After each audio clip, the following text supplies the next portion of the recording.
Dear colleagues, it's my pleasure to welcome you today at this e-cancer discussion, where we would like to focus on the advances presented at the ESMO 2019. First of all, I need to introduce my discussant and my friend Tony Mok, who is a professor of oncology and medicine at the University of Hong Kong.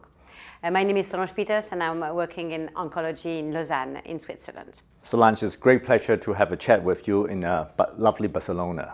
We tried to focus on one topic because there were many data we could cover, many things, immunotherapy, radiotherapy, many advances, but let's focus on one very specific topic which moved a lot the recent 5 years. It's the molecular diagnostic and the treatment of ALK-positive non-small cell lung cancer. A rare entity, but something which, in terms of treatment paradigm, has changed like a revolution recently. So maybe to start the discussion and share the data presented here, can you just remind us where we stand with the ALK treatment and the perspective of survival? Right. Very briefly, we start off by knowing about this ALK translocation in 2007. And then the first recognition using crizotinib as a first-line therapy, and then the Profile 1014 study confirmed superiority over chemotherapy in 2014. And that was a median progression-free survival of approximately 10 months. However, you and I collaborate on the ALK study, and we were demonstrated on a second-line TKI using alectinib in comparison with crizotinib in a randomized phase 3 study, the median progression-free survival at about 34.8 months versus about the standard 10 months, and also with the benefit of CNS penetration. So the question is, what next? Now, in terms of the molecular diagnostic from the Profile 1014, we'll move on from FISH to IHC. So right now, IHC is the so-called one of the key standards for selection of patient. So what is new today is that can we move it on the next step using plasma? And that will come to the BFAST study. Now, let me just explain a little bit, sorry for being wordy. BFAST is actually a multi-cohort study. They will use a plasma-based NGS, and then we identify patients with either a driver oncogene or with high TMB in the plasma. And then specifically, we look for ALK-positive patient. And now we use a ALK-positive based on plasma as a positive selection, and then we just give them single arm of alectinib. And so those are the results that we presented in ESMO this year, and we demonstrate a very high response rate. Is it different? Because we have these different ways to look for ALK. There's one thing which might be important I'd like you to discuss. We have moved from FISH, which is a difficult test, it takes time and money, to immunohistochemistry, which is ideal for large-scale screening, because you can stain for ALK many non-squamous tumors with not so much effort, right? And it's really not expensive. And we go back to a test which might perform better in terms of having the correct positive and predictive kind of ability of diagnosing ALK, but also a little complex test in terms of screening methodology. So my question to you is there any, you think, clinical benefit in terms of better selection of patients? Or where do you see this plasma test to come in the future, knowing that for screening it might be difficult, but sometimes tissue is missing in our patients? Right. So I think there is a few levels to address your question. The first level is the fact that can we just provide a convenience diagnostic test in the patient with insufficient tissue? Yeah. The answer is that would be great. However, IHC is relatively easy. And then the next question level is that can we provide as a more sensitive test than IHC? Now, this will be a slightly tricky part in the way that we must have the so-called concordance test. And then we have to have the both tissue and the plasma, and then we'll match the concordance. So that's the next level. The third level is, do we really need histology in future if plasma is so accurate? It's an interesting question, because this reality of patients with insufficient tissue is more and more real at the time we prioritize other biomarkers before ALK. You know, we are the era of immunotherapy, so PD-L1 has to be tested. EGFR is still way more prevalent. So it might be in a certain number of patients that the cytological sample you have is not sufficient to go through many biomarkers, more than one most of the time, including the histological test for squamous or non-squamous. So maybe plasma is a way to move. The main question I have is, how certain are you that if you prioritize the plasma, after your waiting time of, I don't know, 3, 5, 7 days to get the result, speaking about potentially absence of DNA circulating, the non-shedders which are observed, what is the risk, based on what you know, that you still need to do a biopsy afterwards? So I think we should be looking at the whole thing. Rather than a replacement, can we do parallel? Now, you do pick a good point, is that it will take a few days, but the question is that when would you start doing it? Yeah. For example, if you already got abnormal CT scan before your biopsy, you can already send your plasma sample. By the time you get your histology back, you may already get your genomic sample, but that is only under assumption that the cost of the plasma test is an affordable cost.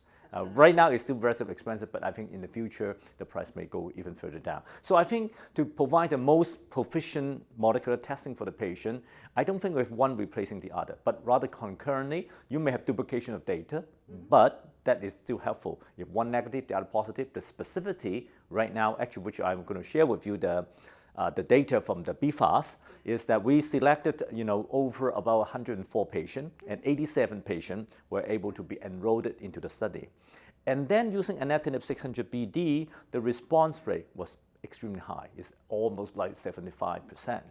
And then, and also, the efficacy in the CNS is also extremely high, close to 90%. So based on the data, we're very encouraged in the fact that it's a reliable test. It's a very reliable test. Yeah. It's correlated with a very positive clinical outcome. Yeah, absolutely. It was interesting at the beginning of the year, we had this hypothesis about liquid biopsy coming from the Nile trial, which was trying to show that you can positively replace tissue biopsy in terms of getting all the mutations you need for treatment decision-making process in the vast majority of patients. So the challenge to me is, it's not something you will brew in a house. This liquid biopsy is not something that your pathologist will settle down as he did with PD-L1, right? So we will need to implement, like you said, a whole strategy, system, pace, and speed, which probably we still don't have in our centers or not in place. So that's a level of complexity which is probably worse, but will take some time. What do you think? Exactly. I agree with you entirely that it's not an easy task. And also we have to understand one gene at a time. It's not one panel that each gene will have an equal sensitivity and equal specificity. And the meaning of each gene may also be quite different. For example, if you find KRAS in the plasma, does it really come from the cancer, or could it come from a white cell?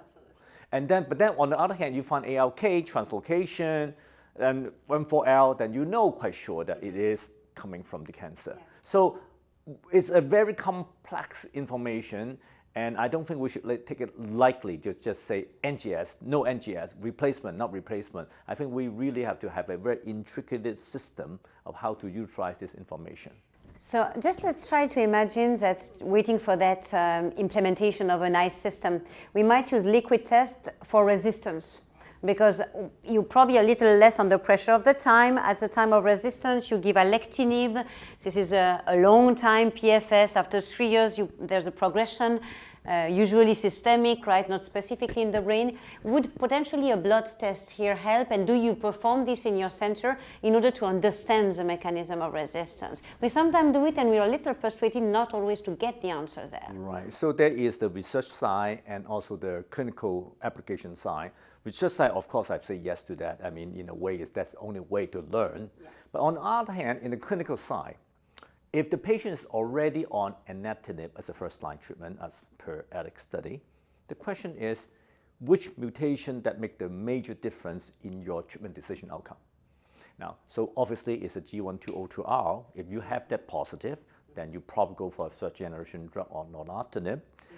If you don't have the others, then you may just kind of gamble on one or second-generation drug or go on chemotherapy. Yeah. So in a way, is that yes, we want to know, but actually right now, practically speaking, we It only doesn't know to change one your gene, treatment. only one gene that we Yeah. look after. Yeah. So is it right now we have to use a relatively expensive NGS, but in the future maybe you can use digital PCR. Yeah, absolutely. So the idea is when you have this progression on the alectinib, you will never be wrong if you give a third generation and the one available is lorlatinib. So you will not be wrong in presence or in absence of a secondary mutation of the ALK gene, right? And then it's going to be chemo, right? Or? Well, I think there is, lorlatinib may not be the only third generation drug. No, there are no, other there will be that others. are coming Yeah. up, whether they have higher sensitivity, to the G12R or R resistant. I think that remains to be debatable. But of course, at the end of the day, we always ask what's the role of IO. By the way, I just want to ask you, so first of all, congratulations on the very successful CM227 trial. Thank you. Now, just to shift a little bit. Yeah.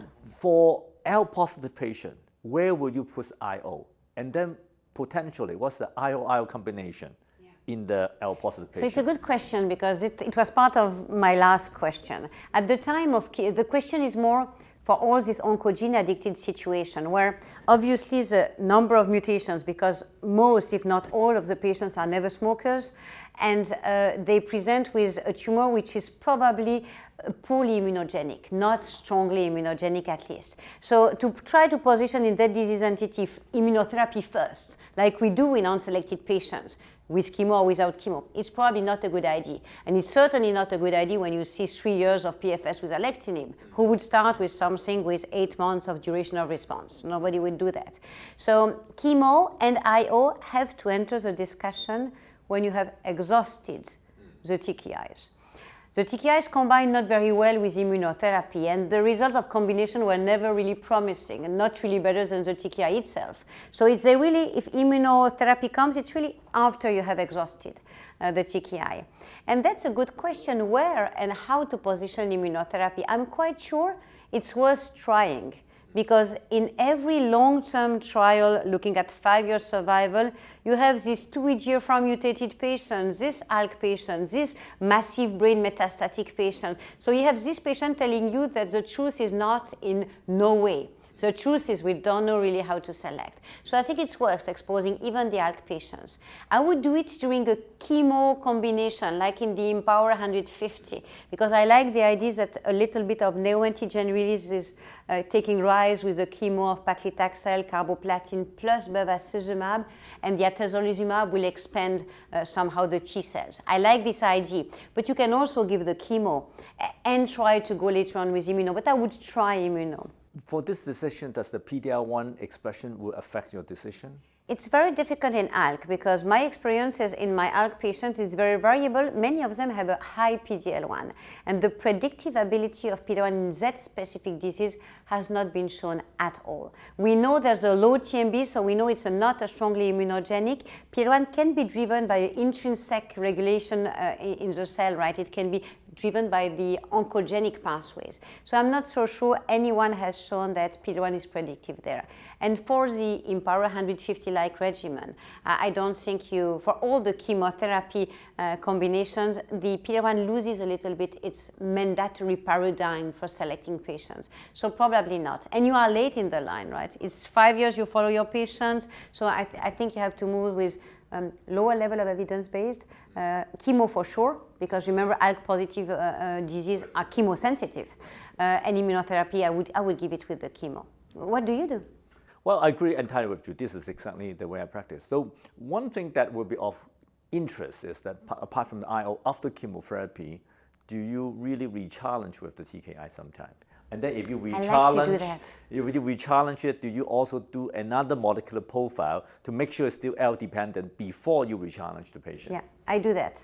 So I always try to re-challenge if you have the opportunity. Sometimes you don't. But I always do that because you very often find, if you have a molecular profile before, that the re-emergence of the wild-type clone or less mutated clones allows you to go for a certain range of TKIs. You maybe don't have to go back to lorlatinib. You can maybe just go to alectinib again, because the paradigm is that wild type is probably fitter and comes across the one over time and under chemo. So that's a good idea. The only problem you will have here if you use immuno is to be sure that your TKI is not incompatible with the immunotherapy, because this stands in your blood for 200, 300 days, so you have to be just careful when you reintroduce the TKI after immuno. I have to say that there's a lot of similarity between us. I don't know whether Switzerland and Hong Kong, just between you and me.